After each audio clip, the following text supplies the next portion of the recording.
As you said, there are a lot of concerns, and particularly around the use of data and privacy issues related to individual consumers. And for example, in Europe, we've seen in the European Union pretty strong legislation to try to protect data privacy for individuals. I wonder, Murli, if you ever thought about what effect those regulations have had. Have they done what they were intended to do? So that's a gnarly issue, isn't it? This notion of privacy in a world of free. It reminds me of the quote from the documentary, I guess, Social Dilemma, where the quote is, "Look, if you don't know what's being sold, then you're the product that's being sold." And I think the fundamental dilemma we have is we as consumers want things for free. And when we want things for free, and that's probably the most powerful way for the providers of free to be making a boatload of money. So my hope is that as the years progress in our thinking, we're able to come up with different degrees of consumer awareness and consent when it comes to the sharing of data, such that you could have at one end of the spectrum completely closed loop, no data sharing sort of capabilities in a platform all the way through, I don't mind being a product. So I don't think that this issue has been laid to rest anywhere close, but I do think that creating more awareness and giving consumers the ability to make more overt choices around the degree to which they feel comfortable sharing their data is really, really critical. On the other hand, coming back to your precise question, Hal, look, you could have all the legislations in the world, and there's always sort of loopholes around it. The guiding principle for me is that any regulation should set the lowest bar, not the highest bar. The highest bar really is, what are we using this data for, to what purpose, and do our customers understand what data we're using and how we're using it and why they would find that meaningful? And if we could answer that higher order question, especially in a world where we're stitching together all of these data elements, as I alluded to earlier, then we feel like we've set a much, much higher bar for not just what is permissible, but what is right and what is readily defensible. Right, and it's an interesting idea to kind of educate consumers about what, to try and get them to understand what their preferences are and how they would like to set the dial. I guess that would require a lot of transparency and greater education about how those data are being used by organizations, and that's pretty varied, right? Lisa, I wanted to ask you about how it works at Pinterest. How do you think about the issue of protecting consumer privacy? Yeah, it's very important to us, and I think it does come back to yes, of course we're abiding by all of the laws and guidelines, but I think you have to go further than that. And as I mentioned earlier, really put the customer first and respect the customer, and only share, use, collect data that's going to make their life better or their experience better. So I think we have a really good track record with our customers on this. We use the bare minimum we need to make a user's experience better.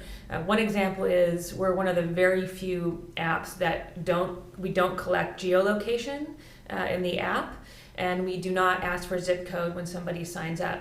So we're a bit blind as to that specific information because we haven't received that from the user. Now, we could have grown our revenue probably a lot more quickly if we had that information, because advertisers like to advertise locally, and that information would help us grow much more quickly there. But instead, we've chosen to focus on the customer and only collect that when we do have a use for it that would make the customer's life better, and we just don't have a compelling enough use for it yet. Okay, Sanjog Mishra, I wanted to ask you, I mean, are these concerns about data privacy overblown? I mean, like, as Murli said, it's a gnarly question. I think there's two sides of this, right? One is making sure that people have control over their own data, right? And what they're sharing voluntarily, and they know what the costs and the benefits are. And being transparent about that, I think those are all important. I think the risk that we have is if there's a blanket regulation that says, thou shalt not collect this particular type of data. Like the example I gave you with the SNAP program, like let's say the CCPA under the California Privacy Act, let's say, if they mandated that you wouldn't be able to use the data to target these messages, well, you can immediately see what the response is, right? So if I shut down the ability to use individuals' data, then we go back into this world where everybody gets the same message, and that literally hurts the bottom rung of society the most. So I think my view on this is we have to be very, very careful about how we think about data. Even the idea of sharing data, right? If consumers are allowed to share data voluntarily, that also comes at a cost, in the sense that now firms have to think about who the people are who are sharing the data and for what purpose, right? Are there strategic reasons for sharing and not sharing? So I have a PhD student who kind of worked on this for her thesis. So I think it's a very difficult question. I think over time we'll kind of muddle our way through. I think the US obviously needs some kind of a overarching privacy legislative framework. We don't have that yet, but what it should be, I think, is something we'll have to learn about. And I'm evading the question, but I don't have a fantastic answer for this. Right? Maybe Murli or Lisa do about it. Sanjog, if I may just add to what you said, part of it, I think, is bifurcating what data is collected with what purpose is it being used for.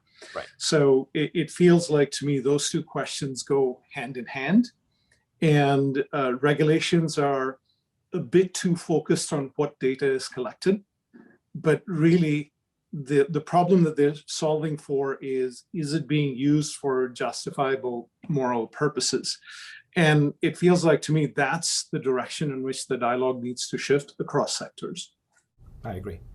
Yeah, I mean, just to add to that, if you look at the language in the GDPR, the early drafts basically would have completely eliminated any kind of personalized pricing. That includes discounts, right? Like, so I think there's kind of this, push towards like, let's just stop data from kind of moving around or impose massive costs. And so that's another example, right, where the firms that have benefited from GDPR, no offense to Murli, are the big firms, because they can actually, they can hire lawyers, they have a legal team, they can navigate the morass of GDPR fairly easily.